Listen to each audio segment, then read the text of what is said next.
Hello, I'm Dion Cole, Community Relations Director at University House Issaquah, one of Era Living's 8 premier retirement communities. Today's presentation, Sex After 60, Aging Together and Loving It, is brought to us in partnership with the University of Washington School of Nursing.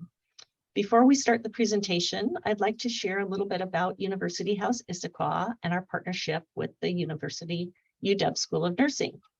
University House Issaquah, founded in partnership with the University of Washington Retirement Association, is in the beautiful area of Issaquah, and we are open to independent living and assisted living residents here at our community. Our community has some very unique features with extremely robust activities programming, terrific food by our chef Fabio, a swimming pool, exercise, just all kinds of things going on here. So if you are interested in finding out more about University House Issaquah, we will refer to our website and phone number at the end of the webinar. Era Living is very proud of the unique and special relationship we share with the University of Washington School of Nursing, which was originally established as a collaborative partnership at our sister community, Ida Culver House Broadview, over 30 years ago. Then in 1996, Era Living founders, Eli and Rebecca Almo, established the Aljoya Endowed Professorship in Aging. Through our ongoing collaboration, we've developed evidence-based programs such as our Thrive program, which directly benefits our residents. And we continue to support and participate in research with the De Tournayé Center for Healthy Aging at the UW School of Nursing to benefit older adults. This partnership also allows us to access to phenomenal presenters who share their knowledge and research on a variety of topics around healing and aging. I encourage you to visit our website at eraliving, ERALiving.com. Oops. Now, onto our main event. We're honored to host Dr. Barb Cochran with the UW School of Nursing. Dr. Cochran is a professor in the Department of Child, Family, and Population Health Nursing at the University of Washington School of Nursing. For over 15 years, she has led nursing and health sciences initiatives, courses, and organizations to healthy aging and gerontology. And with that, I would like to turn it over to Dr. Cochran. Thank you very much, Dion, and thanks for letting me come and talk to everyone today. I need to share my screen, so can you unshare mine? Unshare yours, yeah. I guess that's the technical term. There we go. Okay. Oh, but I can't, host is disabled screen sharing, so I need someone to allow me to do that. Mm-hmm. Let me see. You can make her host. You can allow our co-host. Yeah. Oh, I thought we did that. Can you buzz over here, Savannah, and help me? Because I have to find her first. Yeah. Over here. There we go. She should be right at the top. There she is. It's coming, Barbara. Co-host. There you go. All right. Thank you. Yay. Thanks for your patience, everybody. There's a first time for everything, right? There we go. Perfect. We can see your screen. So I guess I want to start off by saying I had wanted this talk to be lively and positive, but I think I can't resist what's, deep within me, which is being a nurse, being a researcher, and being an educator. So my focus today is to give you information and the information that you can use to understand what's going on for your health, for your sexual health in your lives, and then how to I guess, manage things as we are in so many aspects of our lives as we get older, so that you can age together and love it. And I welcome questions. I hope that you'll, let's see, I hope that you will enjoy the presentation and keep in mind this idea that although there's going to be a lot of information, that serves as a context for you in your daily life. So I'm going to cover some realities or myths of aging. I'm going to talk about what's known as the sexual response and the aging effects on both our intimate and our sexual lives. And I think of intimate as more the psychosocial and the sexual as more of the physical, but really it's all together and works together in terms of sexuality. Talking about sexual health, I'll be addressing challenges and ways to find opportunities. And then I'm also going to talk a little bit about talking with your healthcare provider, and you'll see why towards the end I think that that's important too. And then I think that Tina or someone has a file that they can upload into the chat box that has a copy of these slides, as well as a resource page for websites and a very helpful book from, or paperback from Harvard Health about sexuality from midlife and beyond. This photo I put up here is to remind me and you that older adults are not just one sort of type of person, that we're very diverse. And you'll notice I'm saying we because I too am an older adult. And in fact, I'm retiring at the end of this year. And I'm really looking forward to living a life that's not just nursing education and research. So I'm expecting and hoping to join you as we start exploring the older adult ages or phases of our lives. But we're all very diverse. We have a full lifetime of experiences that we bring with us. And I think that anyone who interacts with us, it's important that they appreciate that and that we let them know who we are. And that's some of what I'm going to be talking about today. So these are some realities or myths of aging. I bring these questions up. Some of them you'll sort of say, well, that's not true. And others you'll say, well, that's definitely true. It's kind of a mixture. I'd like you to think about how you would answer this. Think about how your children or the younger generation would answer these ideas. And think about how your healthcare provider might answer or address some of these things. So is it a reality or a myth that older people are not interested in sex? Sometimes the answers to these questions are as emphatic yes or no for us. For some of us, the answer is sorta, or it depends. But it is not the case that older people no longer have interest in sex. It is the case that the need for intimacy and affection is lifelong. And as we get older, that need for intimacy and affection does not go away. And it provides really a great context and foundation for engaging in our sexual lives as we are getting older.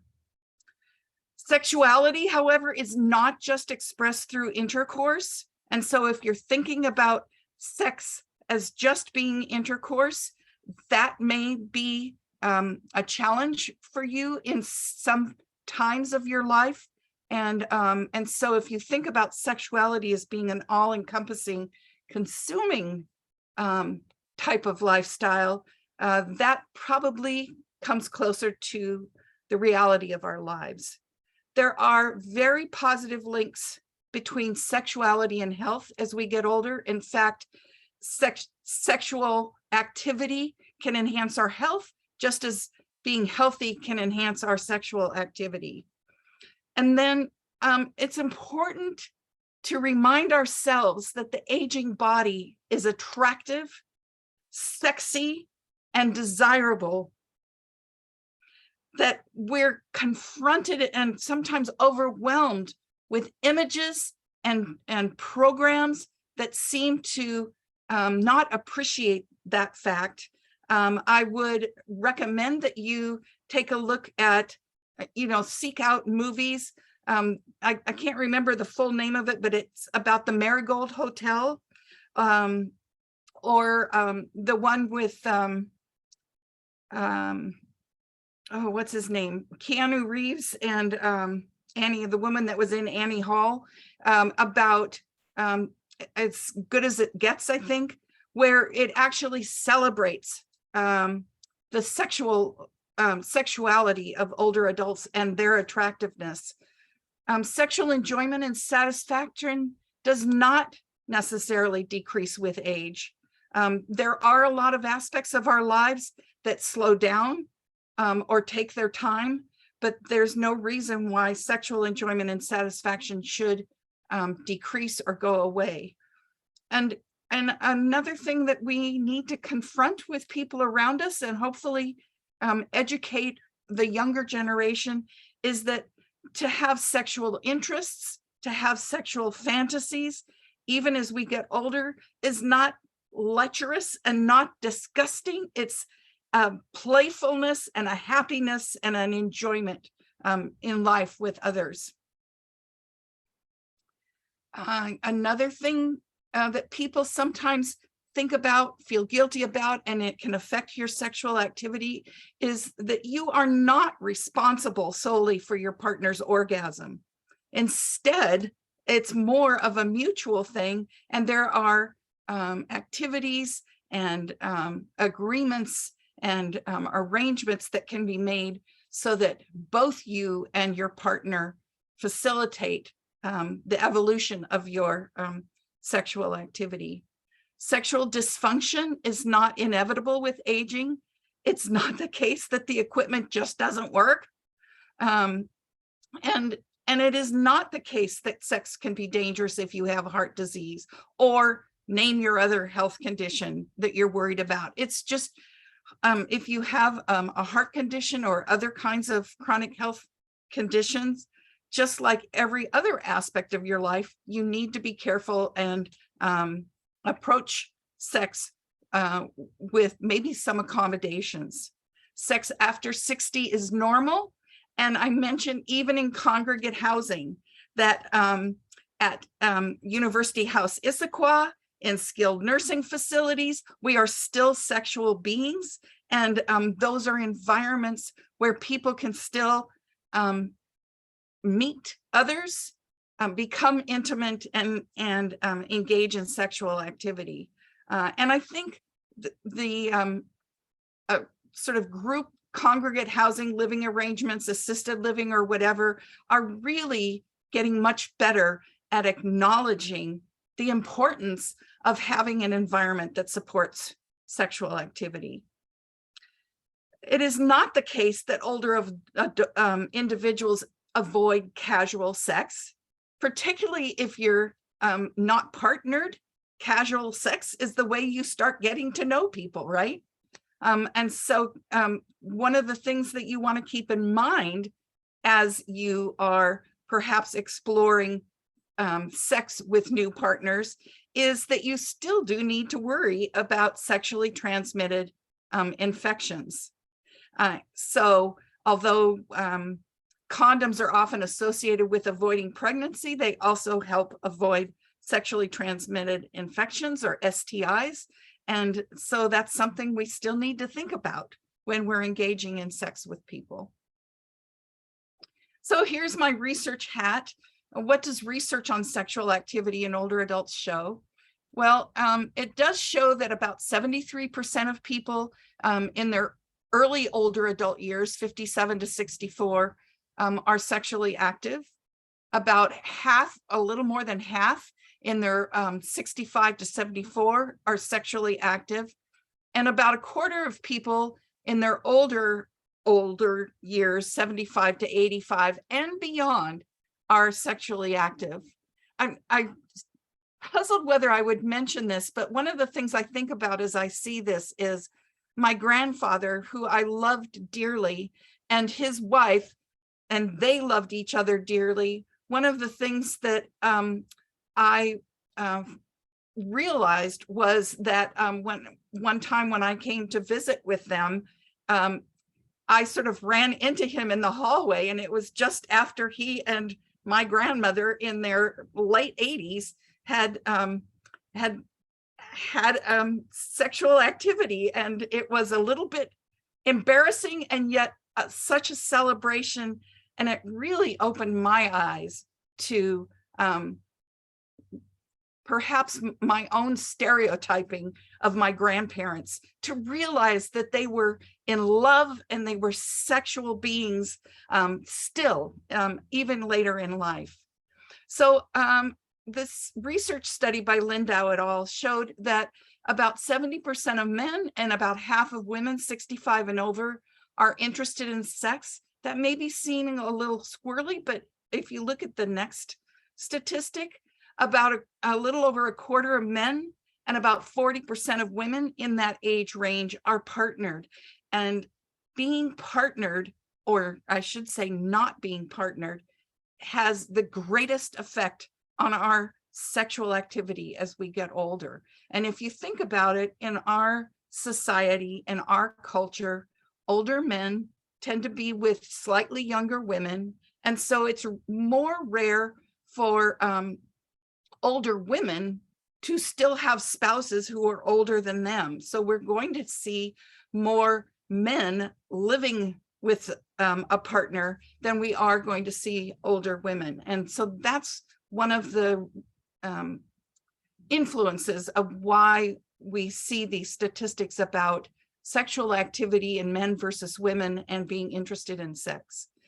About half of studied respondents have identified at least one bothersome sexual problem, but that bothersomeness can be a whole range of considerations, many of which can be addressed by medication, by massage, by adjusting the environment, that sort of thing. And another thing to think about is that even though sexual activity, defined as that intercourse marker, decreases a bit in older adults, the frequency of other types of sexual expression, hugging and kissing, did not change in age in research studies. And I view those other forms of sexual expression as something we need to really cultivate and revisit as we get older, because it's those forms of sexual expression that set the stage for us to then be able to retire to our private area and engage in some mutually satisfying sexual activity. Sexually active individuals are more likely to rate their health as positive than those who are not sexually active. And it's not just that healthy people are sexually active, it's that being sexually active makes you feel good about yourself, about your partner. And so and being sexual activity gives you some of that exercise that can promote good health. So you may have heard of Masters and Johnson, who were back in the 50s focusing on the sexual response. This is a sort of a revisiting of their sexual response with a 3-stage model focusing on different aspects of sexual activity happening in terms of desire, excitement, orgasm, and then resolution of same. So the reason I bring this up is because those aspects of the sexual response are dependent on different things going on in our bodies physically, as well as our mind psychologically, as well as our relationships with others. So desire refers to that recognition that someone is attractive or that you are ready to engage in sexual activity. It's also called libido. It arises in the brain and it's strengthened by stimulation. But as I said, that stimulation can start with holding hands, kissing, hugging, that sort of thing. Testosterone is a key hormone for sexual desire in both men and women. I don't know if you knew this, but women have testosterone as well. And hormone medications, such as estrogen, antidepressants, they can interfere with desire more so than some other kinds of medications. The excitement phase refers to the fact that muscle tension increases as we start getting interested and more engaged. Heart rate increases, blood pressure increases. The male and female genitals become engorged as blood flows to the area. And so we see clitoral, labial, vaginal engorgement in women. We see penile erection in men. The testes enlarge and elevate. These are all normal responses to engaging in sexual activity.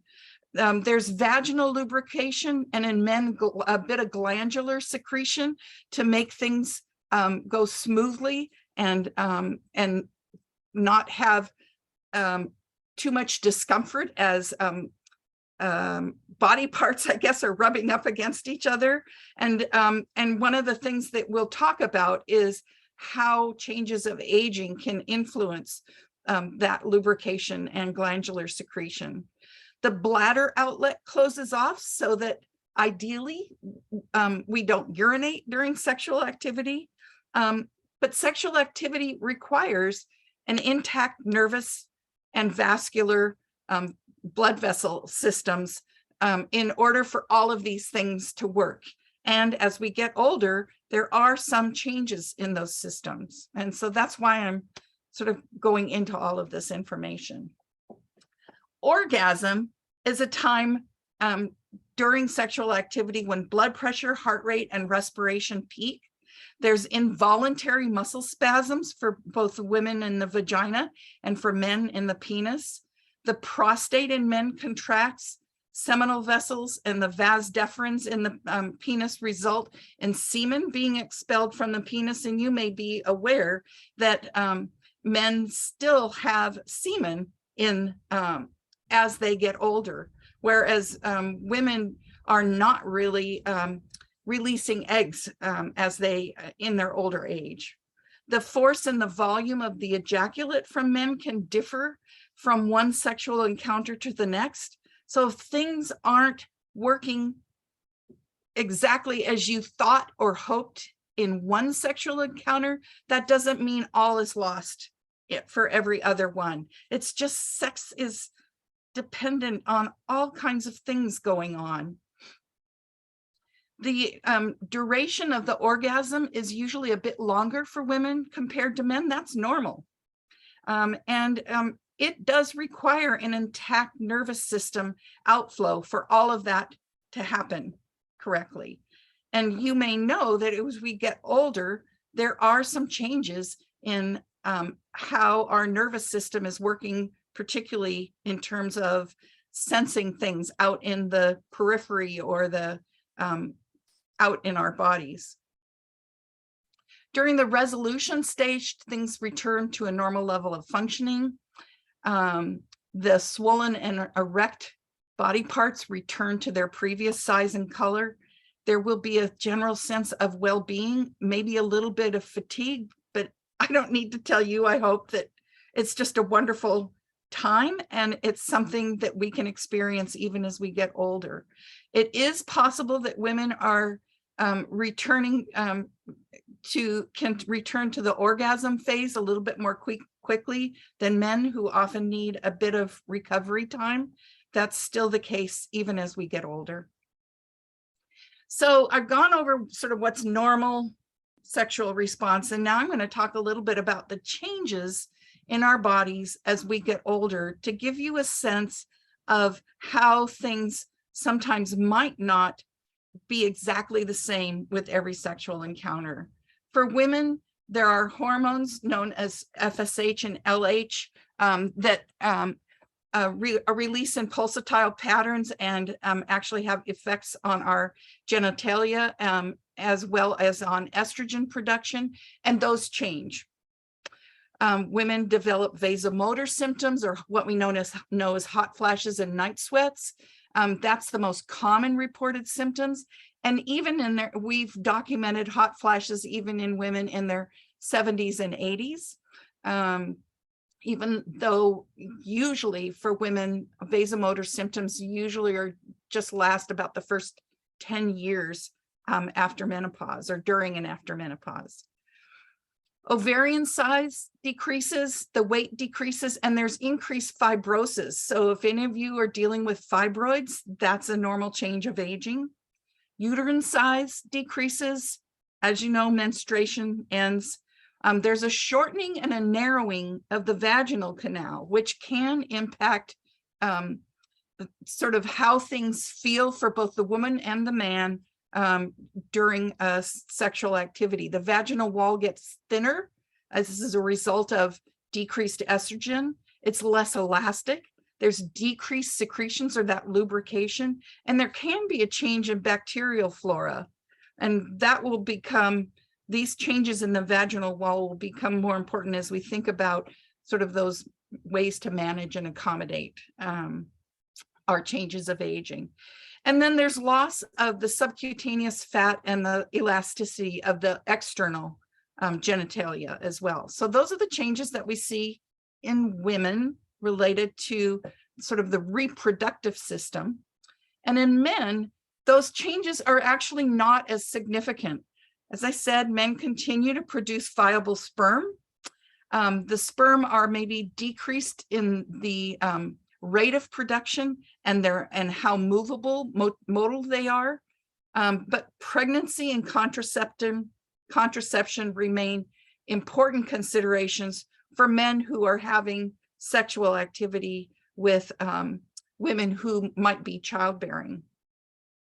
Testicular mass decreases.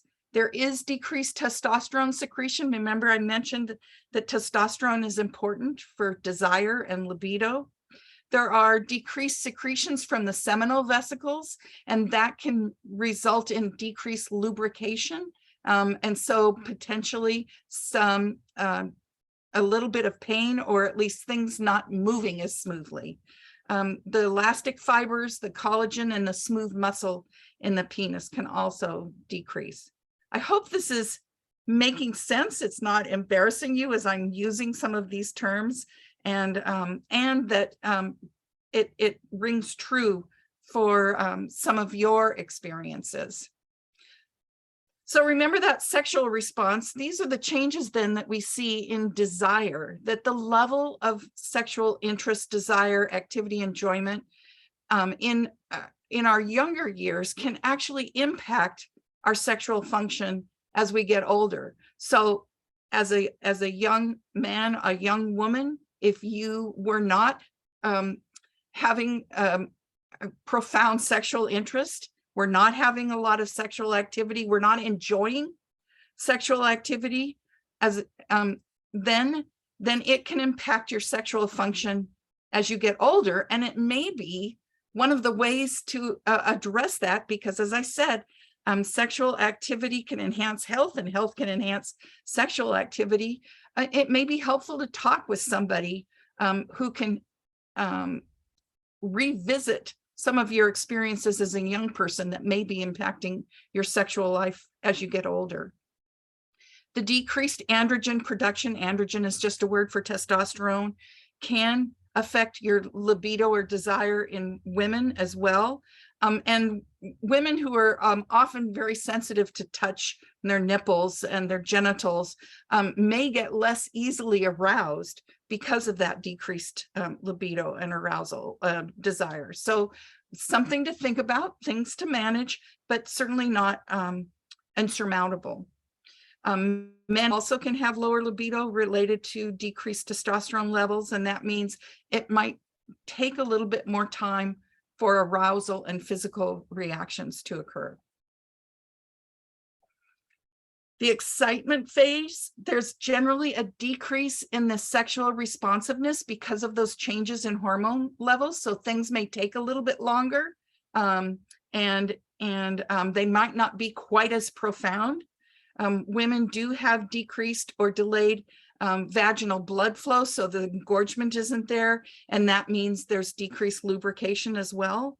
For men, they may need more direct stimulation. The erection might be slightly weaker, and there may be delayed ejaculation, just as there also, depending on what's going on in your life, in your past, with your health, premature ejaculation. So for orgasm, usually there are fewer and weaker orgasms, but it's not a reason to be feeling defeated because, as I said, your sexual encounters will vary from time to time. There's so much going on in our lives that need to be taken into consideration. And as we accommodate the changes in our bodies, it can, you just need to sort of figure out the right combination that are going to work for you. There are fewer and weaker contractions during orgasm for women, but we do maintain the capacity for multiple orgasms. There is a slight decline in the frequency of intercourse and erections for men. And as I said, they're slower to ejaculate because of the vascular and nervous system changes and the volume and force of the ejaculate. So please don't put a whole bunch of focus on having a lot or very forceful ejaculate as meaning your sexual activity is going to change or going to be a problem. It just varies from time to time. And then in the resolution phase, the return to pre-excitement, in other words, not being aroused, occurs more rapidly in older than younger men and women. So vasocongestion, that sort of engorgement, is lost more rapidly. The testicles descend more quickly. The refractory period after ejaculate may take more time. It may involve more time to become aroused again. And I just want to mention a few age-related changes. In other words, those changes that we see more often in older adults that can be seen with these changes that I've mentioned in the sexual response. And that includes what's known as atrophic vaginitis in women, erectile dysfunction or ED in men, as well as considering and addressing your health effects and those effects on sexual function. So atrophic vaginitis can be associated with this complicated term that's known as dyspareunia. It just refers to pain with intercourse. And it's related to the menopausal changes in the vagina. The fact that decreased estrogen means that the tissue in the vagina is not as moist, it's drier. There's decreased lubrication with sex. It's thinning. It's not as elastic. And so that can result in some discomfort during sex.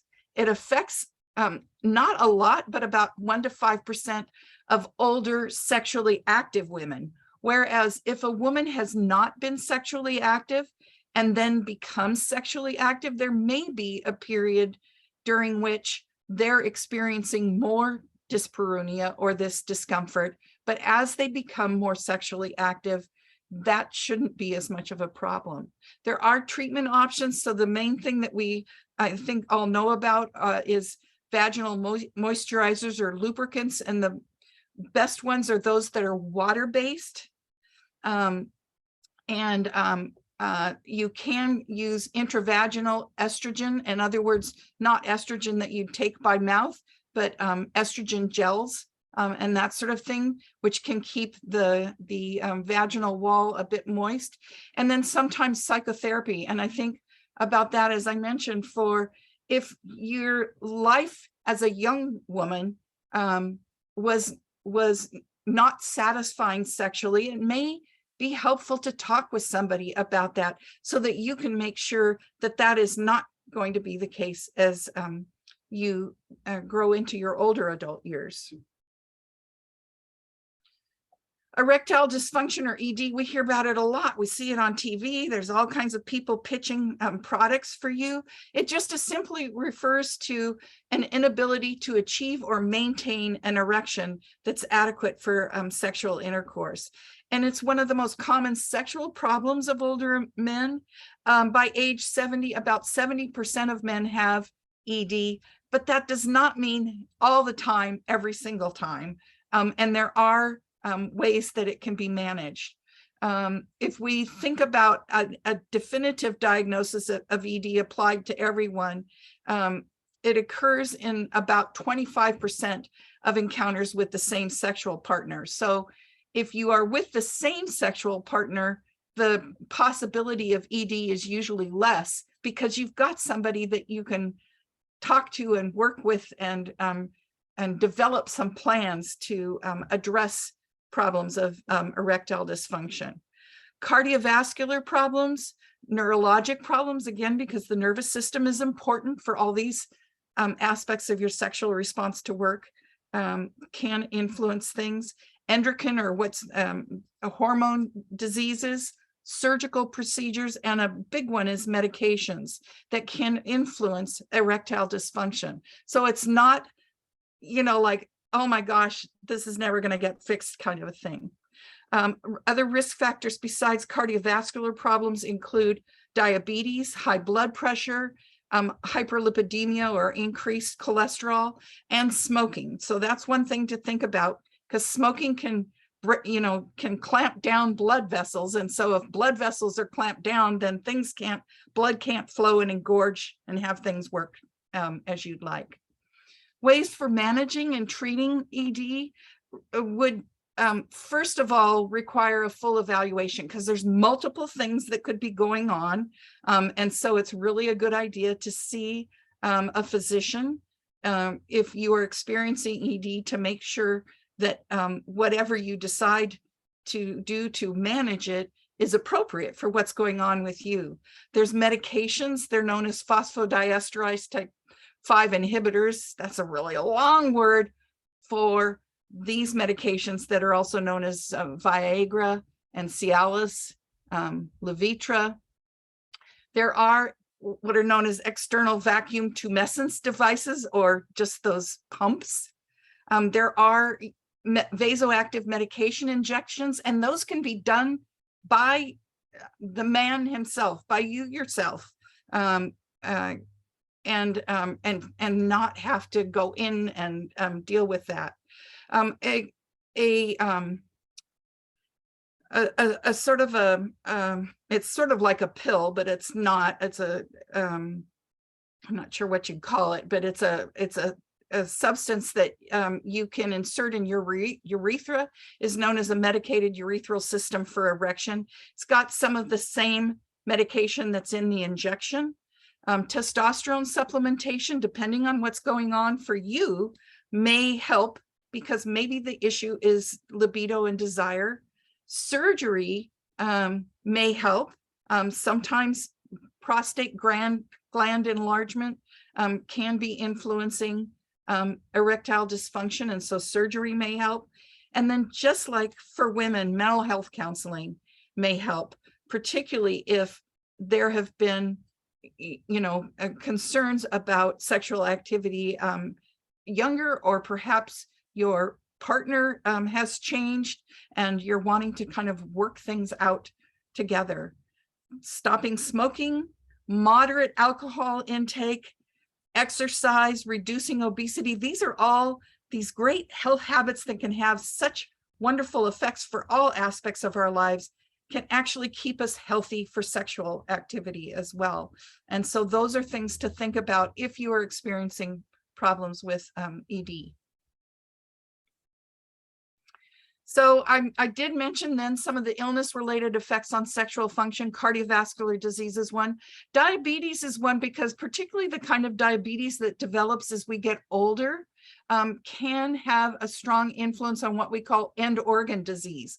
In other words, diabetes can affect our circulation and so impact our vision, and end organ being eye, our kidneys, end organ, but also our sexual activity, because sexual activity is very dependent on a good vascular system that that would allow the engorgement and lubrication to go on. Cancer can have an effect on sexual function for multiple reasons, and we'll get into that. Sexually transmitted illnesses, particularly HIV, can impact sexual function. Cognitive impairment, and we'll get into that. Depression and other conditions. So for cardiovascular disease, there may be decreased sexual activity and interest simply because sometimes cardiovascular disease, heart attack, heart failure, that sort of thing, just makes us tired. But addressing the cardiovascular disease can then often address readiness for sexual activity. The cardiovascular disease, as I mentioned, can be associated with the decreased blood supply to our genitals. And so that can affect arousal such that there's decreased lubrication, decreased sensation, problems with orgasm in women, and ED. And in fact, one of the things to know is that sometimes ED may be an early sign of cardiovascular problems. And so that's another reason why you'd want to go see a physician if you're having problems with erectile dysfunction, because trying to figure out where the issue might be can help point out that perhaps there's some cardiovascular changes that need to be addressed, and that might help. Some cardiovascular medications can interfere with sexual function. And I do want to mention that you may know that there are some very concerning interactions between some cardiovascular medicines and the ED medications like Viagra, such that you don't want to be taking nitrates and don't want to be taking Viagra if you're also taking nitrates, and your physician can give you advice about that. When a person has a heart attack, there's huge concerns, both in that individual as well as their partner, about resuming sex. But a heart attack should not be a reason to stop sex. I'm just going to tell you that flat out. Talk with your physician about the symptoms that you're having so that you can make a good decision about when to resume sexual activity, and have a stress test. A stress test usually is done after a heart attack, and you get sort of an exercise prescription about how active you can be after a heart attack. And that same kind of prescription is important for you thinking about sexual activity as well. But from 2 to 6 weeks after a heart attack, sexual activity can be resumed, and it's not dangerous. So diabetes, as I said, can be associated with some kinds of problems because of the effects of diabetes long-term on end organs, on the nervous system, on vascular systems that can interfere, so that it interferes with that sexual response. As I said, the erectile dysfunction might be a way that you discover you have cardiovascular disease. If you haven't been following on your regular physical exams your blood sugar, it may also give you a hint that working that up might let you know about potential problems with diabetes.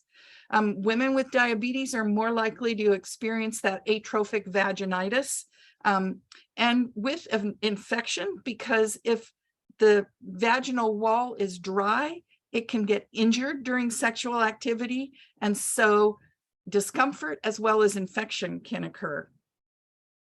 So one of the areas for advice is to manage diabetes to minimize those end organ sexual function effects.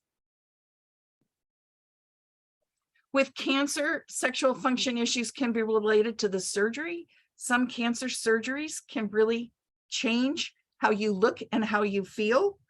They can change how others see you. And so sexual function can be related to the reaction of your partner or spouse. Chemotherapy can have some impact on sexual function. So while a person is getting chemotherapy, sexual activity may be affected, but that doesn't mean all sexuality needs to end. And so trying to keep up that sexual activity, even if it's the more intimacy kinds of efforts, can be helpful.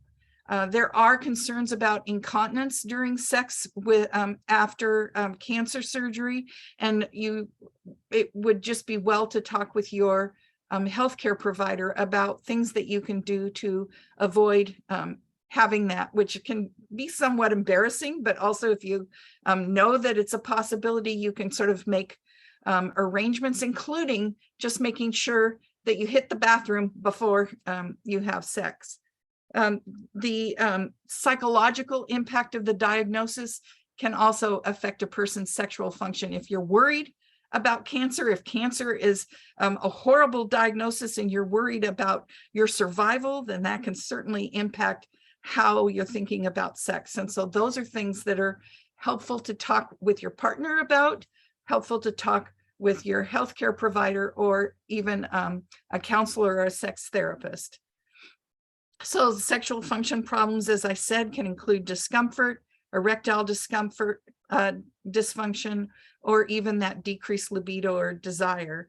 And if you have hormone-dependent cancers, that's something that you'll want to be aware of and talk with your oncologist about, because often the treatments, the chemotherapy for hormone-dependent cancers is to have anti-hormone effects, and those can impact how your endocrine system responds to sexual activity as well.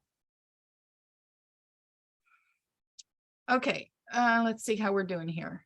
Other diseases that impact sexual function include stroke, because there's weakness and paralysis. Aphasias, which refers to difficulty with speaking or coming up with the right word. They can affect desire because you can't give those signals. And so communication is impacted. Parkinson's disease can impact sexual function because there are aspects of Parkinson's disease that involves difficulty with movement. With arthritis, joint pain and lack of flexibility can mean that sexual positions that you've relied on in the past may need to be adjusted, but exercise is a great way to address that discomfort. Medications and even surgery, hip replacement, knee replacement may help.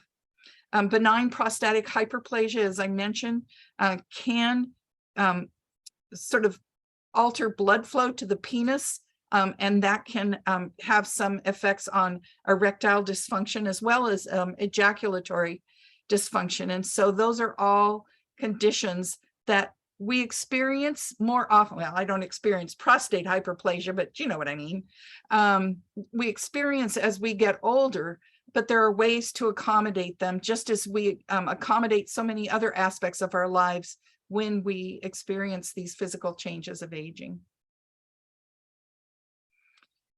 As I said, sexually transmitted infections are a concern, and they're actually increasing in older adults. I think because we still kind of associate the cautions, the condoms, that sort of thing, with being younger and worrying about pregnancy, but they also help prevent sexually transmitted infections. And in fact, the numbers of older adults diagnosed with STIs has more than doubled in recent years, and tripled for those who are even older.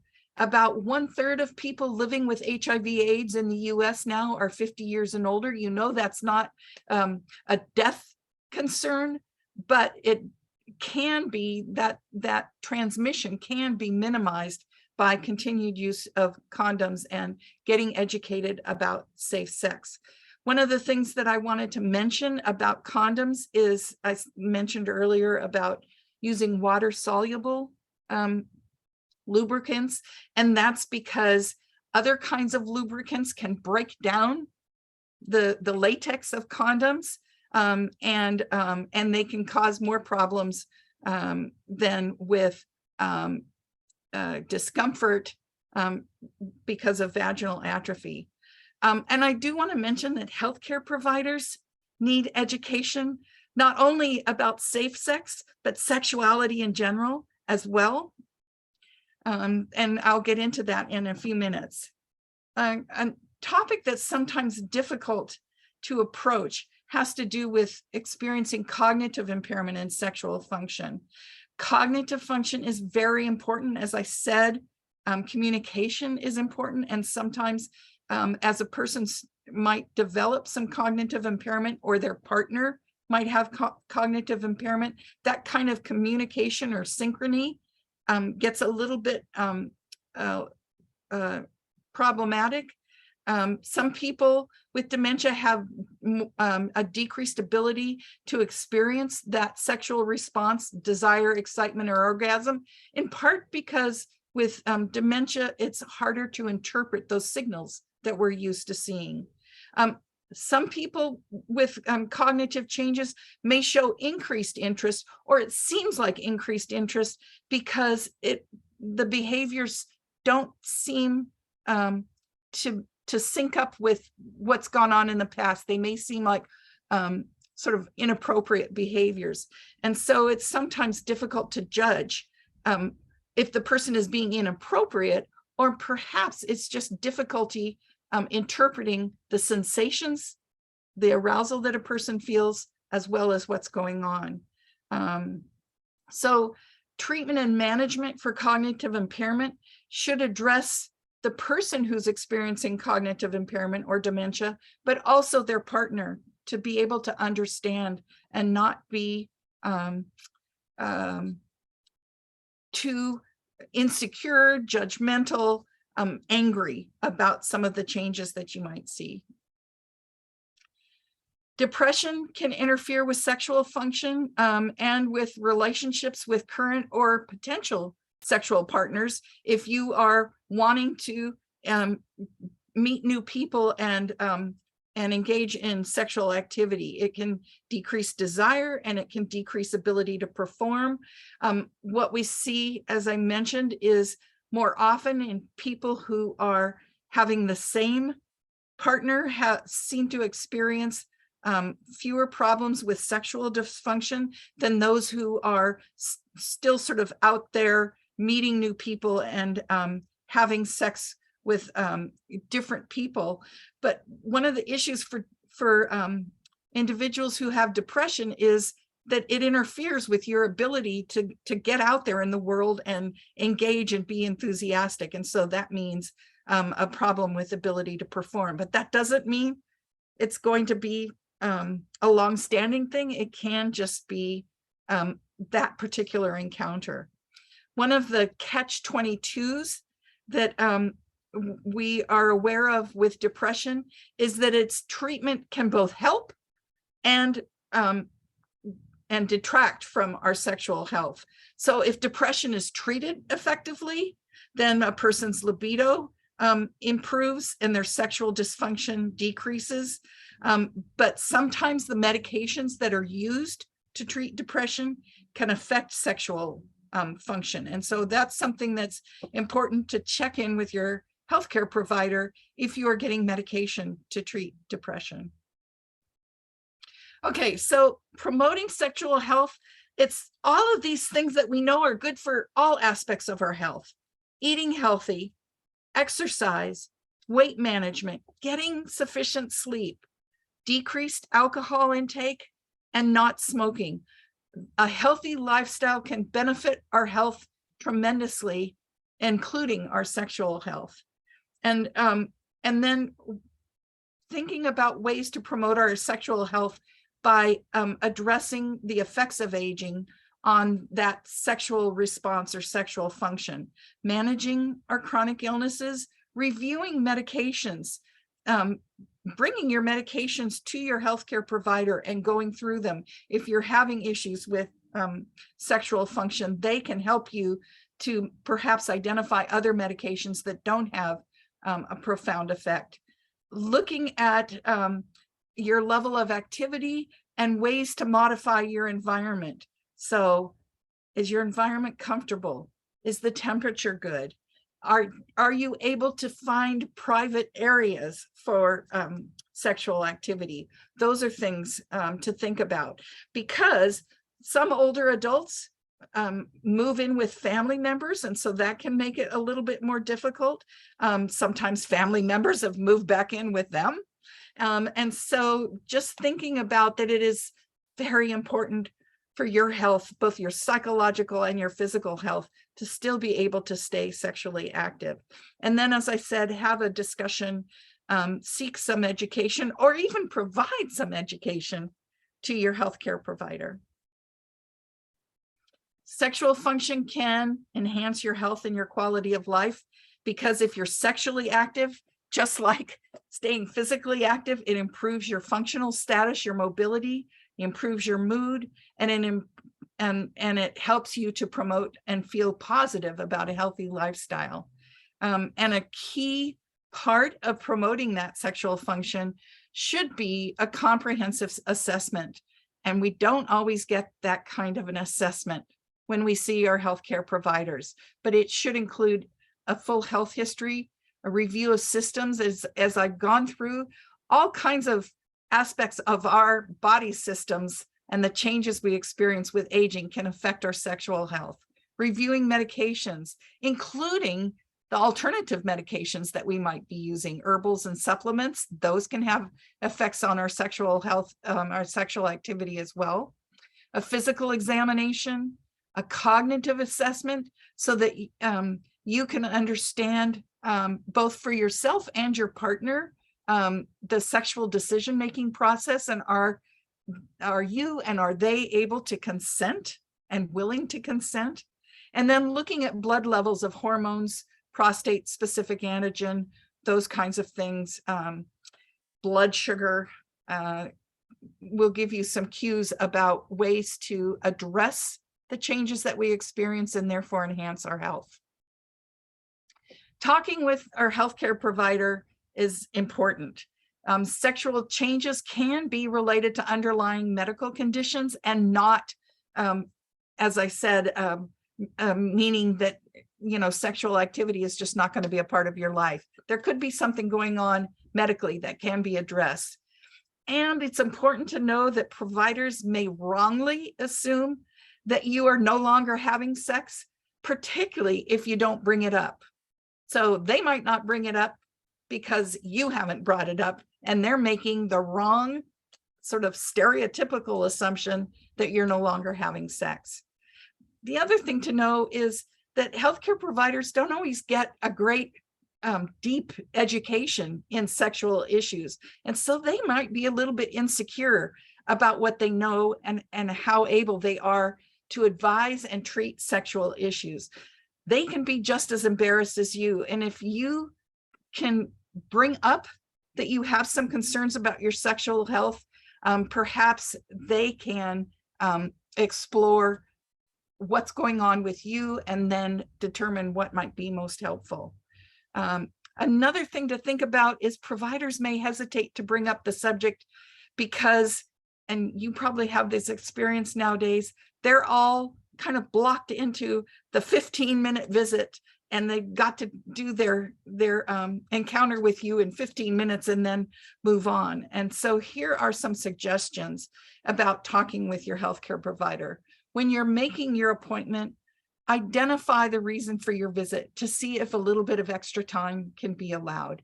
You can just say, I'd like to talk to my provider a little bit about sexual activity. That's all you'd need to say. Write down your questions so you don't forget anything important. And keep in mind, there are no stupid questions. But providers are most appreciative if that you come then with those questions and a list of your medications and your supplements and history of the issue that you're experiencing and any illnesses or surgeries since your last visit. Keeping that history brief and concise is helpful because the visits are short. And so that's one of the reasons it's helpful to write it out first ahead of time so that you can sort of edit a bit and keep it as concise as possible, because what you're really wanting is to have time to talk with your provider and get some advice. When your provider comes in, ask them if they would like to go over your questions before or after the exam. I suspect they might say both. And if your provider is not listening or doesn't seem like they're listening, or you're feeling like they're being critical or judgmental, or they're just too busy, you can just ask respectfully for a referral to someone to whom you can talk with about these kinds of issues. Questions that you can ask about sexuality: am I too old to still have sex? Are my problems that I'm experiencing due to old age, being too old, or is there a disease going on? Is sexual counseling covered by Medicare? It is, but it depends on whether you have Medicare supplement sometimes or Medicare Advantage. And so that's an important question to ask. And then one way that you might pose this, if you're feeling uncomfortable, you're not feeling like your provider is right there with you, you can say, I'm not so comfortable talking about my sex life. How can I find someone to discuss this with? You can ask them if any of your medications are affecting your sexual function, and that will point them to your list. If you or your partner has had a heart attack, ask them if sex is still safe. If it's your partner, your provider can sometimes give you advice about how to sequence and position for sex so that it stays safe, but it will be very, very important to get that prescriptive advice about when to start and how much activity. Sometimes arthritis pain can make intercourse difficult because of the pain and it's affecting joints. And so ask, is there anything that can be done for that? For the arthritis pain as well as the positioning. For women who might have vaginal pain during intercourse, ask the provider why does that happen and what can be done. You'll know in the back of your mind that it has to do with that thinning. And so what can be done? Would there be some estrogen gel or some lubricant or something that your provider would recommend so that sex is more comfortable? Ask about taking hormones, because you may know that there are some real concerns about older women taking estrogen or hormone replacement therapy because of effects on other things like cardiovascular health and cancer. And so ask your physician about hormones to improve interest and enjoyment of sex. Maybe talking about some testosterone replacement is something to ask about. For men, what is a medication for ED? What's a good option for you? And if you can't, or you don't want to take a medication for ED like Viagra or something, what are the other options available? There are compounding pharmacies now that put together a gel that can be inserted into the urethra. There are the injections, there's the pumps. There are multiple ways to treat and manage an ED, and your physician can offer advice, or if that's not coming forward, then can make a referral to someone. So I just sort of want to say in summary that you can still live a sexual life and love it as you get older. It's just like so many aspects of our lives as we get older, we do need to adjust and manage a bit. Address those barriers to sexual health, environmental, medications, the illnesses that might be affecting things, or just even those age-related changes that we see. And by addressing that, we can continue to have satisfactory sexual relationships with our partners or with new partners as we get older. And maybe even for some of us, if when you were younger, sex wasn't quite as satisfactory as you thought it might be, this might be a way to get some help and really love your life, your sexual life, even more as an older adult. So this picture is just reflects, I was born and raised in Alaska. I actually lived up there during the big earthquake in 1964 and rode my house down the bluff during that earthquake. And so my whole life has sort of been thinking about those challenges of life and finding the opportunities to gain some benefit. And so that's one of the reasons I've focused on the adjustments, the help, the knowledge that can help you to then have a wonderful sexual life, even as you get older. And I guess I got some questions. Oh, thank you. Something's got to give. Thank you. I got the movies. And also it's complicated with Alec Baldwin and Meryl Streep. I appreciate that. There's not many, but there are some great movies out there that celebrate sex as we get older. Astroglide is definitely a popular water-based lubricant. You can pick it up at a pharmacy. You don't need a prescription for it. And there are several others out there. Other questions? Hi, this is Christina. Hi, Christina. I just have a couple of comments. I'm a romance novelist, so and I'm writing a book right now about that has some references to an older couple, and I write steamy. Yay! So so they're going to be steamy. But I wanted to let you know there's several books that I've read that I think are great. I'm not a doctor. I'm a romance novelist. So let me just say that. But the thing I wanted to mention too is there are those movies, but there's also the romance genre has a later in life, which is a subgenre of romance. Okay, I didn't know that. Yeah, it's becoming more and more popular, and more books. And so I haven't read that many in the genre of that subgenre, but there's definitely a movement for information. Partly, I think, the love generation is now in their 70s and 80s, and they're not slowing down. And so there's lots of, I think the amount of resource that's out there is growing. And there's books in your library, in the King County Library, that you can check out, audiobooks as well as hardcover books, nonfiction books about sex after 60, sex into your 70s. I read one called Better Than I Ever Expected, which I really liked. It's a nonfiction book. It's kind of a compilation of stories of people later in life having sex, and it was enlightening and inspiring. And I think there's some books out there about methods and techniques if you've had a hip replacement, different positions that are better for these kinds of ailments, those kinds of ailments. So yeah, lots of really good information out there, free at the library or down. You can get Kindle Unlimited and read everything you want to in the late in life romance subgenre.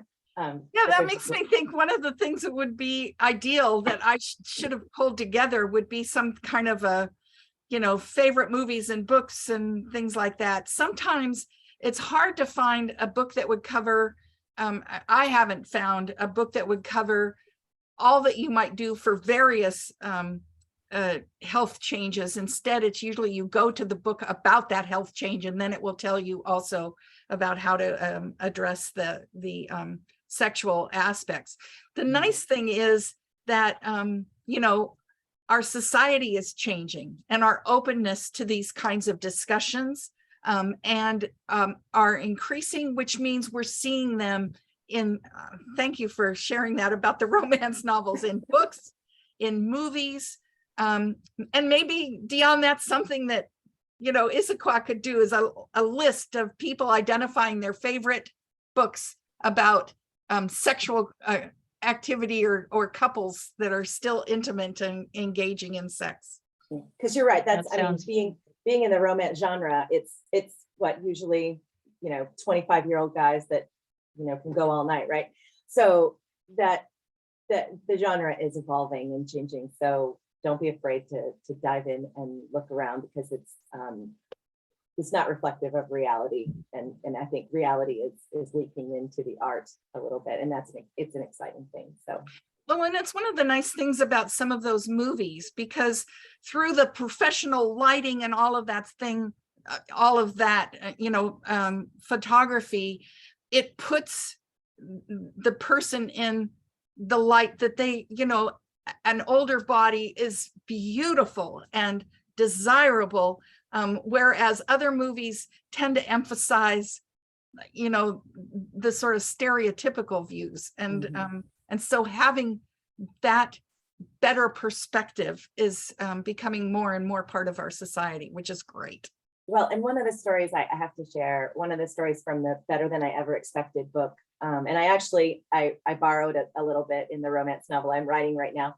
But the gentleman, it's an older couple. They live in a retirement community. I think they're both in their 70s. He's a retired landscaper, and I can't remember they were both widows, met and became lovers. And it's just a beautiful story. And he has erectile dysfunction, but that is not an issue for them. There are lots of other things that you can do. There's oral, there's different sex toys that you can buy, and vibrators for both of them. And they explored those options and had a very fulfilling love life. And just to hear them in their own words talk about it. And I don't know, it was compelling that there was so much joy that he got out of making love with her, and intercourse was not part of it. Mhm. And I thought that was a good thing. I think we need to put that out there into the world more. Mhm. Another thing that I didn't go into a lot of detail, but sort of tried to allow space for, is that we are not all heterosexual beings, and we continue to not all be heterosexual beings as we get older. And so we need to see role models of that as well, within our literature, within our movies, and in our environments.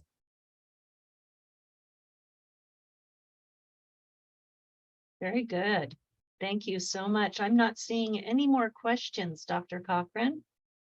Well, you can email me at this address, and happy to answer any questions that I can. Great. So we'll be emailing everyone an evaluation form, and we'd love to hear your feedback on this presentation, as well as any suggestions that you have for future presentations. Any And questions? you're going to email them the handout with the resource list also? Yes, we Okay, will this afternoon. Great. Absolutely. Thank you. And yeah, again, I'm Dion Cole with University House Issaquah. This concludes today's presentation. Have a wonderful afternoon, everybody. And we look forward to seeing you again on future presentations. That's my royal wave. Bye-bye. Bye-bye.